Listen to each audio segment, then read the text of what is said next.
Hey, salut beau gosse, salut belle gosse. D'ici quelques jours les amis, nous allons avoir la chance de découvrir une nouvelle saison de Stranger Things, et autant vous le dire, vu que la série est pas régulière, que ça sort pas tous les ans, et d'ailleurs heureusement, eh bien on a le temps entre les différentes saisons d'oublier certains détails, et c'est vrai que ça fait toujours du bien de se rafraîchir un peu la mémoire avant de lancer la future saison. Et donc vous l'aurez compris, l'objectif ça va être de faire un résumé de la saison 1 à la saison 3 pour que vous soyez prêts lorsque vous allez démarrer votre saison 4 sur Netflix, sur votre petit canapé, sur votre lit, sur les sièges rouges du cinéma. Non, il y aura pas de cinéma là, ouais non, la blague est nulle. Bref, que vous soyez prêts à prendre votre télécommande, à lancer la saison 4 de Stranger Things sur votre canapé ou sur votre lit et à hiberner alors qu'on est en plein été, bande de dégueulasses. En vrai je dis bande de dégueulasses, mais on va tous faire ça les gars, y a pas de honte à avoir. La série se décompose en 3 saisons avant qu'une 4ème vienne s'y rajouter. Nous allons suivre différentes générations de personnages qui vont voir leur rationalité et leur quotidien chamboulés par l'existence d'un mystérieux monde à l'envers. Le monde à l'envers, c'est en quelque sorte l'autre dimension de notre monde, le monde qui se cache derrière notre propre réalité, où règne en maître un homme qui s'appelle le flagelleur mental. Alors c'est pas vraiment un homme, c'est plus une créature un peu dégueulasse qui contrôle en plus de cela d'autres créatures dégueulasses qui se nomment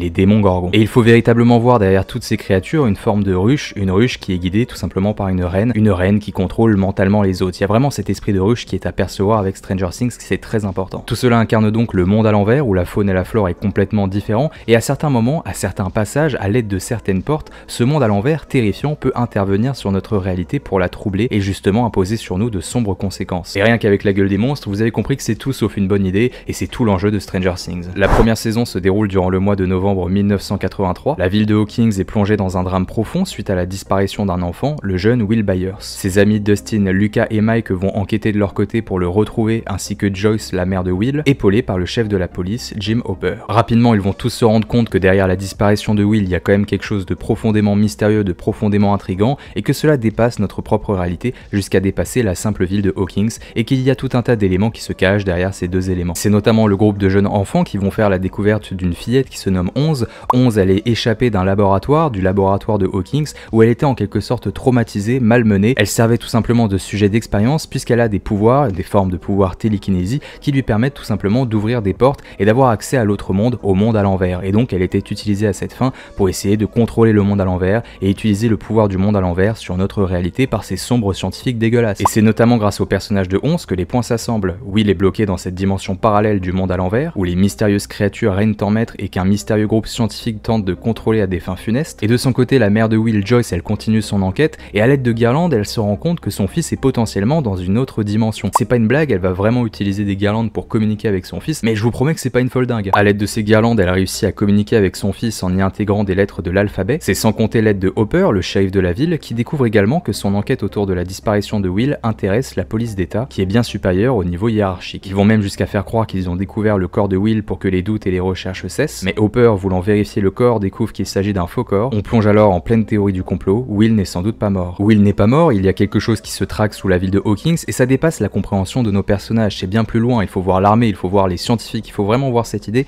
de complot mondial qui ressort de Stranger Things. Et toutes ces sombres expériences, qu'elles soient faites par le gouvernement ou par des funestes entreprises, l'objectif c'est quoi? C'est de dissimuler l'existence du monde à l'envers pour contrôler notre propre réalité. Vous l'aurez donc compris, l'objectif de la saison 1 après c'est de relier les aiguilles entre les différents personnages, que ce soit le groupe d'amis de Will ou que ce soit la mère de Will et Hopper. Ils vont tous un peu s'expliquer les choses, raconter les expériences du laboratoire, ce qui se trame dans la vie de Hawkins, le monde parallèle, mais également par rapport au personnage de 11 qui possède encore une fois des pouvoirs de télékinésie. Cela fonde nos personnages principaux à travers cette magnifique série, et on a également Nancy et Will qui sont des personnages très importants qui vont épauler les différents personnages pour essayer de trouver tout simplement Will et en même temps essayer de comprendre les explications au-delà de la ville de Hawkins. Jonathan c'est le frère de Will, donc c'est plutôt logique qu'il tente d'aider parce qu'il a envie de retrouver son petit frère, et Nancy, bon bah voilà, c'est un peu le plan cul de Jonathan si je peux me permettre, mais elle est incroyable comme personnage. Mais il faut bien qu'il y ait une histoire d'amour, une histoire un peu d'eau de rose, il faut bien qu'on fasse un peu d'humour beauf derrière tout ça, bordel de merde. En utilisant les pouvoirs de 11, ils réussissent à localiser Will dans le monde à l'envers. Ils décident de se rendre au laboratoire de la ville d'Hawkins pour affronter la terrible entreprise qui guide ses expériences, tout en plongeant dans la dimension du monde à l'envers pour sauver l'enfant. Ils réussissent à retrouver Will, paraissant complètement affaibli, et réussissent malgré tout à le sauver. De leur côté, Dustin, Mike et Lucas sont traqués par de mystérieux agents voulant capturer 11 pour pouvoir profiter de ses pouvoirs et ainsi continuer les funestes expériences. Grâce au pouvoir de 11, ils réussissent à leur échapper, mais un démon gorgon a également décidé de se joindre à la partie. Elle décide alors de se sacrifier pour le bien de tous, de dissoudre la créature dans un acte autodestructeur. Mais alors est-ce que 11 est morte également? Bon écoutez, non, elle est pas morte, mais il va falloir vous habituer parce que la série aime bien jouer avec ça et faire genre que les personnages sont morts pour les faire apparaître la saison d'avant, et même de spoiler ça dans les bandes annonces en général. Vous allez voir, ils vont faire pareil avec Hopper, ces salauds. La saison se termine par un Will revenu du monde à l'envers mais semblant troublé et étrange. C'est sûrement le fait qu'il est revenu du monde à l'envers en crachant des limaces, mais bon, rien de grave. Et un autre mystère, où est 11 et pourquoi Hopper semble avoir quelque chose vis-à-vis d'elle. Bref, tout cela forme l'aventure de la première saison, bien intrigante, vraiment une série qui a débarqué avec quand même beaucoup de mystères, beaucoup de questions qui sont restées en suspens. On espère qu'on trouvera des réponses dans les saisons suivantes. Et on va voir si c'est le cas, puisqu'on va commencer tout de suite avec la saison 2. La saison 2 de Stranger Things se déroule en octobre 1984. Après avoir opéré une forme de sacrifice lors de la fin de la précédente saison, 11 est toujours en vie et elle était simplement bloquée dans la dimension du monde à l'envers. Elle a réussi à s'échapper du monde à l'envers et elle va être recueillie par Hopper qui va le dissimuler dans une petite cabane. L'objectif c'est de la protéger puisqu'il sait qu'elle est au cœur de l'ensemble de l'intrigue. Il sait que c'est la seule qui peut nous sauver en cas d'un dérapage avec le monde à l'envers et c'est pour ça qu'elle est aussi l'objet de convoitise de la part de différents groupes scientifiques qui veulent tout simplement posséder la fillette avec ses différents pouvoirs qui évidemment nous la met à un sommet hiérarchique où elle nous défonce tous avec une seule main et avec une seule pensée. C'est incroyable. C'est une nouvelle aventure qui nous plonge dans une nouvelle altération entre notre monde et celui du monde à l'envers. Dans cette dernière, le flagellateur mental, une immense créature au sommet de la hiérarchie des démons gorgons, cherche à prendre possession de notre fameux monde. Pour ce faire, la créature développe un réseau de tunnels dans un champ de citrouille que Hopper a découvert, un tunnel reliant les dimensions, un tunnel permettant aux créatures d'intervenir dans notre propre monde. La ville de Hawkins va donc être la proie de fameux démons gorgons, mais c'est pas des démons gorgons comme on a l'habitude d'en voir, c'est plutôt des démons gorgons chiens, on appelle ça des démogogs.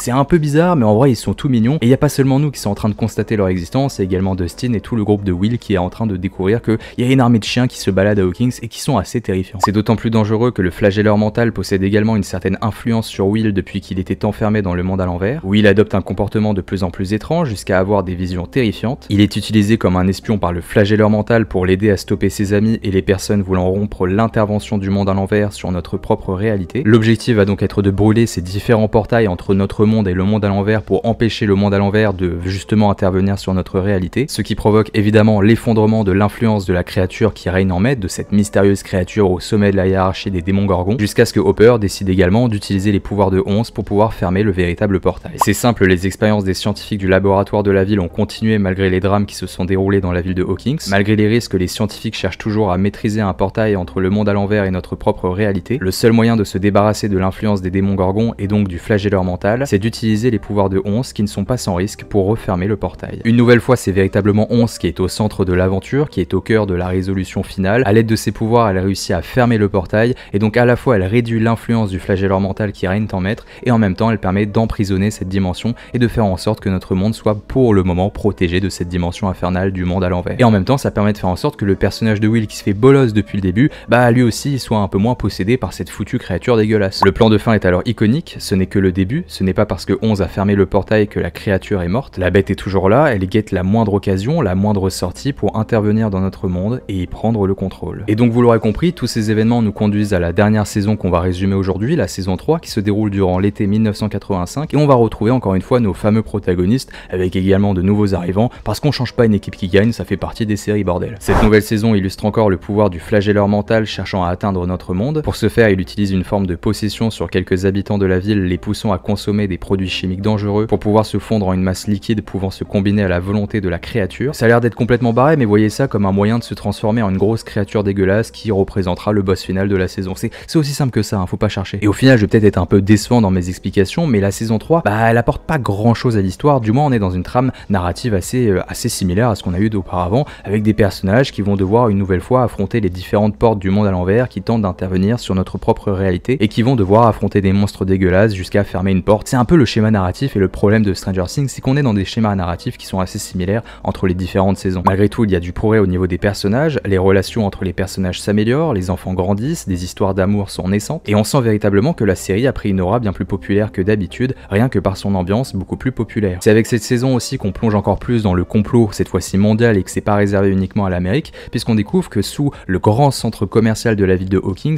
se dissimule un laboratoire secret russe. Les Russes sont en train également de mener des expériences vis-à-vis du monde à l'envers et tentent de contrôler le monde à l'envers pour justement les utiliser à son avantage. On a donc un complexe bien américain, un complexe centre commercial bien américain qui te montre le capitalisme, avec en dessous des espions russes de la guerre froide qui sont en train de mener des expériences qui utilisent le capitalisme pour cacher et dissimuler leurs sombres activités. Et en plus de cela, les Russes sont en train d'acheter tout un tas de terres de la ville de Hawkins. Bref, on plonge dans le complot mondial, les Russes sont au cœur de l'intrigue, ils tentent de maîtriser le monde à l'envers, et ça par contre je trouve que c'est profondément stylé, surtout vis-à-vis de l'époque où ça se déroule. Tout ça pour vous dire qu'avec cette saison, on découvre encore plus que tout ce qui se trame, tout ce monde à l'envers, tout ce bordel, ces monstres, ces créatures, ça dépasse complètement les épaules des personnages, et malgré tout, ça reste quand même des boss puisqu'ils vont réussir à résoudre la situation. L'aboutissement sera un affrontement dans le centre commercial entre les enfants et la représentation du flagelleur mental, tandis que Hopper et Joyce se dirigent vers le laboratoire russe pour fermer le portail entre notre monde et celui du monde à l'envers, mais le champ d'énergie étant trop puissant, cela téléporte Hopper quelque part, visiblement dans un camp de travail russe. Le groupe d'enfants réussit donc à vaincre la grosse créature, et en même temps Hopper a donc réussi à fermer le portail, à réduire l'influence du flagelleur mental. Et c'est d'autant plus intriguant que Hopper est toujours en vie, et que cela montre qu'on va voyager, on va partir beaucoup plus loin, dans un autre pays, la Russie.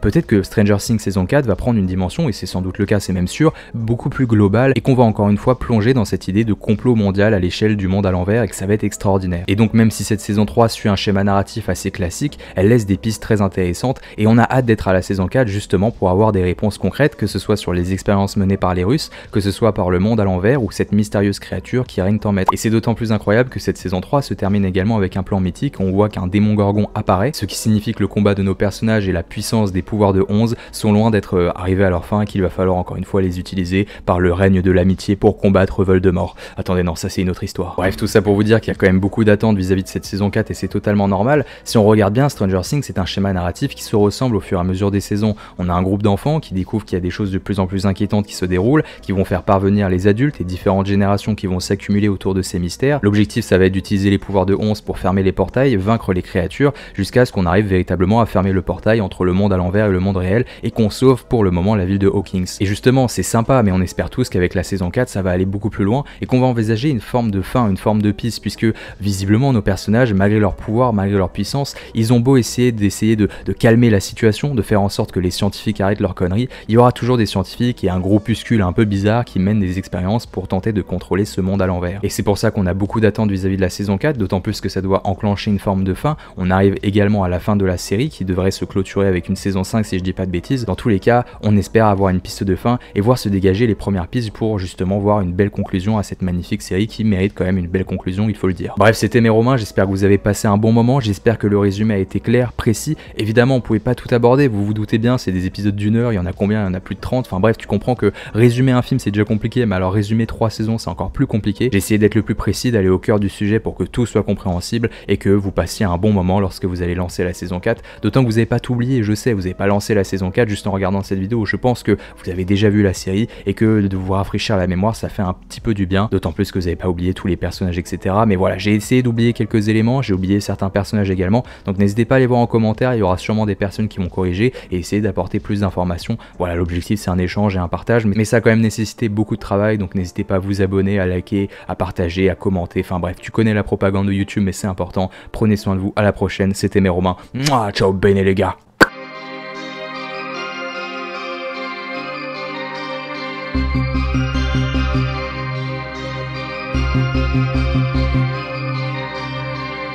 Thank you.